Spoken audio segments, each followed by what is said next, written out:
Okay, so here's the deal on the Leaving Cert and the situation and what's going on, because there is an awful lot of stuff that I'm reading online that is completely and utterly false and totally wrong. Okay, first of all, it kind of irates people, I suppose, when people are saying, oh, nobody's thinking of the students. Well, you see, actually, teachers are teachers. I'm teaching 20 years because I wanted to help teenagers. I'm not a carpenter. I'm not a doctor. I'm not an accountant.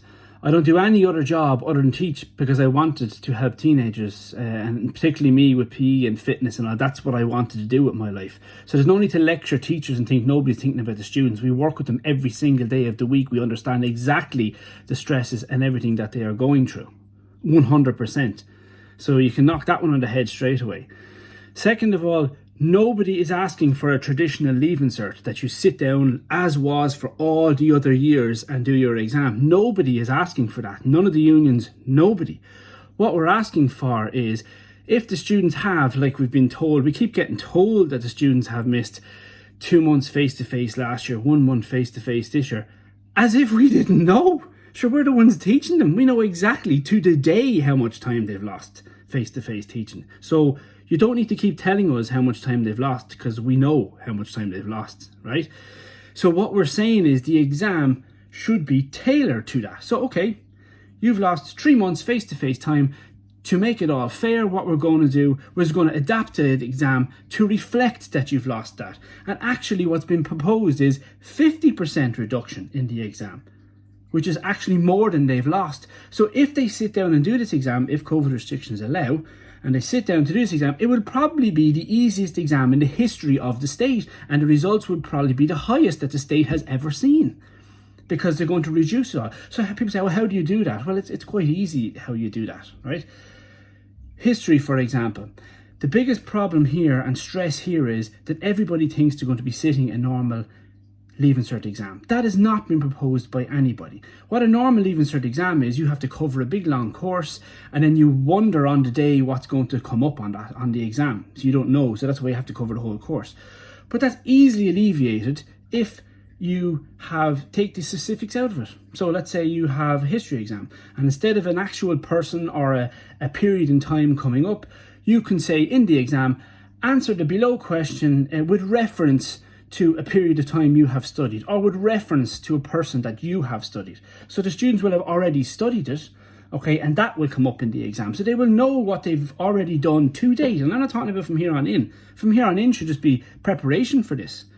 So up until now, in face-to-face class, what have you covered? You should be able to answer the questions on the exam based on that. Now, there's no reason on earth why that can't be done. None. Obviously COVID, if we could get to June or we get to that point in time and COVID is still around, then obviously that can't happen and the numbers are too high, then obviously that type of exam can't happen. And what's happened is the ASDI have gone into these talks and they were looking at alternatives. They're looking, first of all, how do we adapt this exam, which is quite easy to do. And then the second one is, suppose the exam can't go ahead, there should be an alternative to help students get to college. Now, what's happened is they've gone into talks. The department has known for months and months and months that we in the ASTI, other teachers, we don't assess our own students for that high stakes purpose. That's something that we will not do. That is something that the government wants to happen from now on, that this is what they want. So they want to change the system to where teachers mark their own students for a high stakes exam. Other countries mark their own students, absolutely, and they keep referring to other countries that do, but not for a high stakes exam. They just do an end of school exam, done. And then the colleges look after the all input into college and how students get into college and all the rest of it. It's not a CAO point system in other countries, but what they want is they want us to correct the students for a high point system and keep that system in place, and then that feeds into the colleges. And that is where contamination everywhere. Sure, how could it be fair that I mark my neighbours' questions down the road, or I have to give them a test result? So I know them, I personally know them, and I know all my students. So that's completely unfair. You can't have that, and that's what the government wants, and they're using this crisis to get that.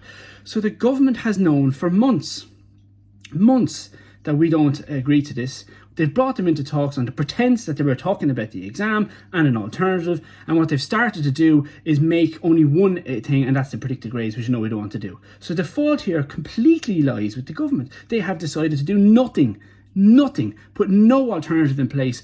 Nothing over the last few months. And they just brought us into a room and said, now you're going to do your predicted grades again, which they've known we've resisted all along. We did it last year on the basis that it was an emergency, etc. and so on. This year is not an emergency because they known for months that this could have happened. That's the bottom line, right?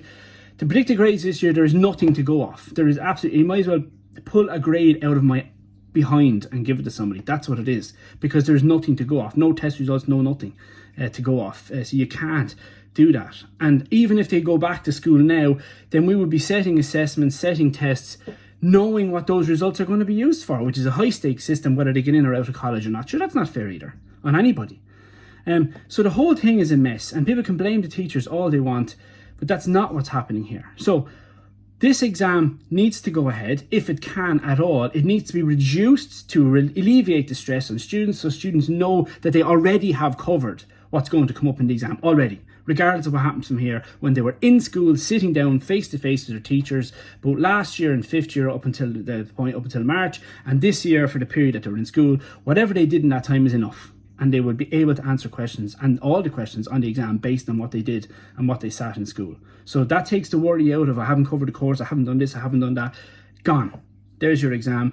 COVID numbers, if we can get them down, if the community and the government can get those numbers down, we can have that exam and there's no problem. Now, suppose that exam doesn't go ahead, right, because of COVID or because of all the other issues, then the other way is open access.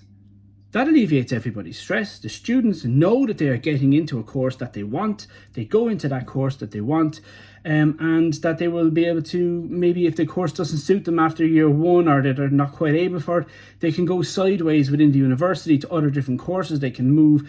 It's done in not hundreds, but it's done in lots and lots and lots of countries around the world. That's the type of entry system that they have. Now, again, that's going to cost, because we can't just say, here you go, lecturers, you deal with an extra 60 in your class, because that's unfair on the lecturers. So it's going to cost. It's going to cost money. It's going to mean lecturers being put in place, new lecturers being employed, and so on for come September for the next semester and all the rest of it. And that will have to filter through. But again, the department have known this for months and have done nothing. Put nothing in place to look at extra lecturers, to look at extra places in colleges.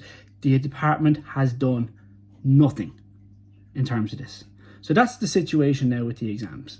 So you can get off the horse of blaming teachers. It is very easy to tailor the exam for students based on what they had in school this year. If that can't happen under COVID, there should be an alternative, and that alternative is open access into college. Allow the students off. They've had enough of the stress, they've had all of them, allow them into college if the exam can't go ahead. Simple as.